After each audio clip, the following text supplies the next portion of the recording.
Hola, ¿qué tal? Pase bien, ¿cómo están ustedes? En este año mariano arquidiocesano que ha comenzado el 7 de octubre del 2022 y se va a extender hasta el 7 de octubre del 2023 en toda la arquidiócesis de Rosario, seguramente han oído hablar de las indulgencias plenarias que se pueden ganar con motivo de este jubileo, de esta gracia especial que el Señor nos otorga. Entonces, es bueno que nos preguntemos todos, bueno, ¿qué son las indulgencias? La indulgencia consiste en una forma de perdón que el fiel obtiene en relación con sus pecados por la mediación de la Madre Iglesia, ¿no? Seguramente hemos oído la palabra indulgencia, entendiendo por tal una especie de gracia o favor que se vincula al cumplimiento de una acción piadosa, el rezo de alguna oración, la visita a un santuario o a otro lugar sagrado, etcétera. También al oír la palabra indulgencias vienen a nuestra memoria las disputas entre Lutero y la Iglesia de Roma y las críticas subsiguientes de los otros reformadores del siglo XVI. Pero, ¿qué son las indulgencias?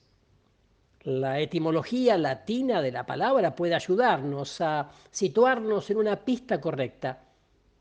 El verbo indulgeo significa ser indulgente y también conceder. La indulgencia es entonces algo que se nos concede benignamente en nuestro favor.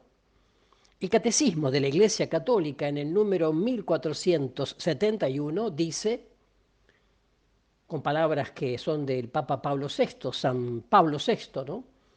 La indulgencia es la remisión ante Dios de la pena temporal por los pecados ya perdonados en cuanto a la culpa, que un fiel dispuesto y cumpliendo determinadas condiciones consigue por mediación de la Iglesia, la cual, como mediadora de la redención, distribuye y aplica con autoridad el tesoro de las satisfacciones de Cristo y de los santos. Reitero, número 1471 del Catecismo.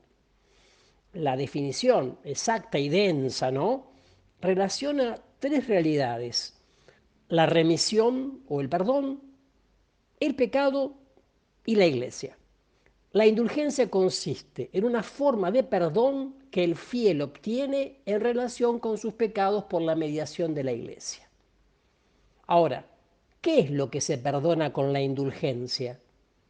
No se perdonan los pecados, ya que el medio ordinario mediante el cual el fiel recibe de Dios el perdón de sus pecados por los méritos de la pasión, muerte y resurrección de Jesucristo es el sacramento de la penitencia, sacramento del perdón, la confesión sacramental, también conocida como sacramento de la alegría, como bien dice el Catecismo en el número 1486. Pero, según la doctrina católica, el pecado entraña una doble consecuencia. Lleva consigo una pena eterna y una pena temporal. ¿Qué es la pena eterna? Es la privación de la común unión con Dios. El que peca mortalmente pierde la amistad con Dios, privándose, si no se arrepiente y acude al sacramento de la penitencia, de la unión con Él para siempre. Pero aunque el perdón del pecado es el sacramento de la penitencia, como dije antes, ¿no?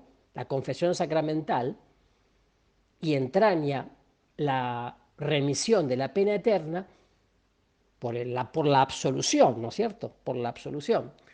Sin embargo, subsiste aún la llamada pena temporal o reato de pena que se decía antes. La pena temporal es el sufrimiento que comporta la purificación del desorden introducido en el ser humano por el pecado, ya que el pecado es un desorden, es el no amor, es dar la espalda al proyecto del Padre Dios.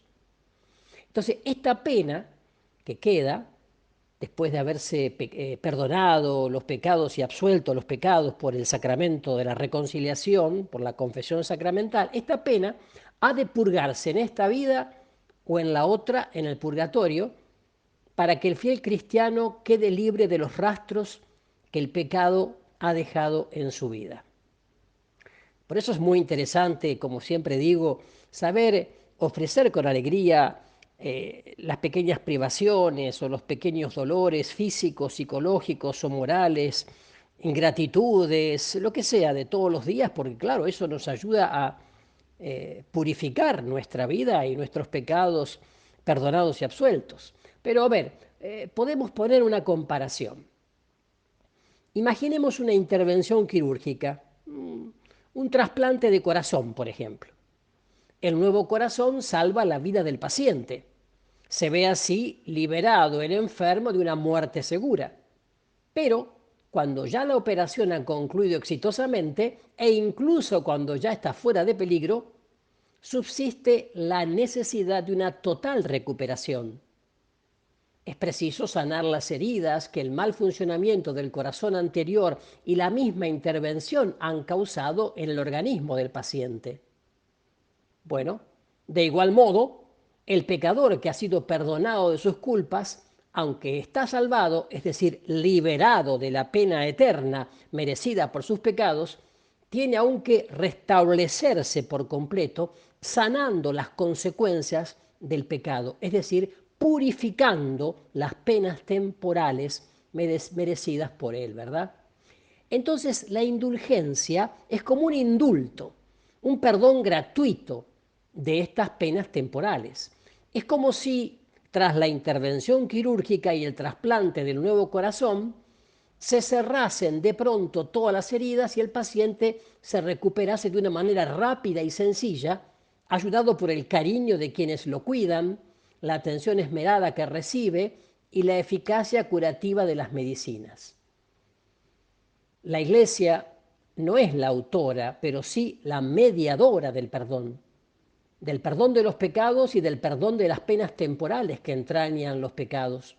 Por el sacramento de la penitencia, el sacramento de la reconciliación, la confesión sacramental, la Iglesia sirve de mediadora a Cristo el Señor, que dice al penitente, el mismo Cristo Jesús dice, yo te absuelvo de tus pecados.